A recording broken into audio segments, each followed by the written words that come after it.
అక్కడికి వెళ్ళి రీల్స్ చేస్తుంటే వాళ్ళకి ఏం చెప్పగలం మనం? ఇప్పుడు అహోబిలం ఉంది, వెళ్ళి చేయమనండి, చితకబాస్తారు. ఈ టీటీడీ చుట్టూ ఇప్పుడు వింటున్నటువంటి ఈ వివాదాలు, ప్రభుత్వాలు ఇంటర్వెన్షన్ ఉండకూడదు.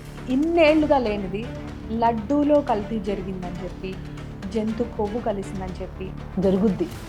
When you want lot of quantity తప్పకుండా జరుగుద్ది.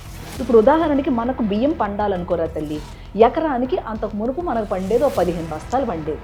ఇప్పుడు ఎరువేస్తే 35 బస్తాలు 40 బస్తాలు పండుతాయి.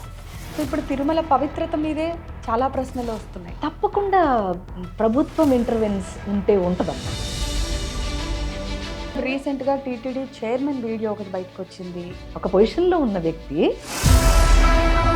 మీకు పదవి ఇస్తాము బోర్డులో అని చెప్పినప్పటికీ కూడా చాలా మందిని మీరు నిరాకరించడానికి కారణం, అప్పుడు మోడీ గారు కంటే ముందు వాజ్పేయి గారు సనాతన ధర్మం ప్రమాదంలో పడింది అని కొందరు అంటూ ఉన్నారు.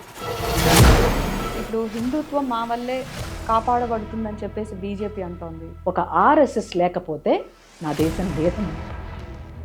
వాళ్ళు ఈ రోజుకి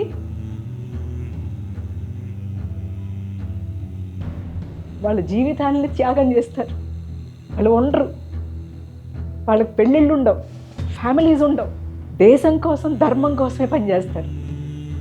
ఇప్పుడు బీజేపీ అందామా, నీ దేశం అయ్యా, నీ ధర్మం అయ్యా, వాళ్ళు పనిచేస్తుంటే నువ్వు దానికి ఒక ముద్ర వేసావనంటే నీ నీచత్వం కనపట్టల్లా.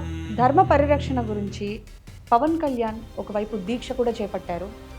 3 పెళ్లిళ్ళు చేసుకున్న వ్యక్తి ధర్మం గురించి మాట్లాడడం ఏంటని చెప్పి విమర్శలు చేసేవారికి మీరు ఇచ్చే సమాధానం? 3 పెళ్ళిళ్ళు కాకపోతే 30 పెళ్ళిళ్ళు చేసుకోనివ్వండి, నీకేమిటి నష్టం? ఎన్నో వేల కీర్తనలు పాడుంటారు మీరు. తందనానాహి తందనానా పురే యమదదాత్ రభస మృణచ్యుతం.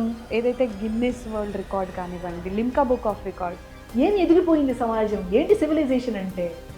ఇదా? పురుషుడే చెప్తాడు స్త్రీ యొక్క వస్త్రధారణ ఎలా ఉండాలో. తనకు తెలుసు ఆ అమ్మతనం అంటే ఏంటో. తను ఒక అమ్మ నుంచి వచ్చాడు.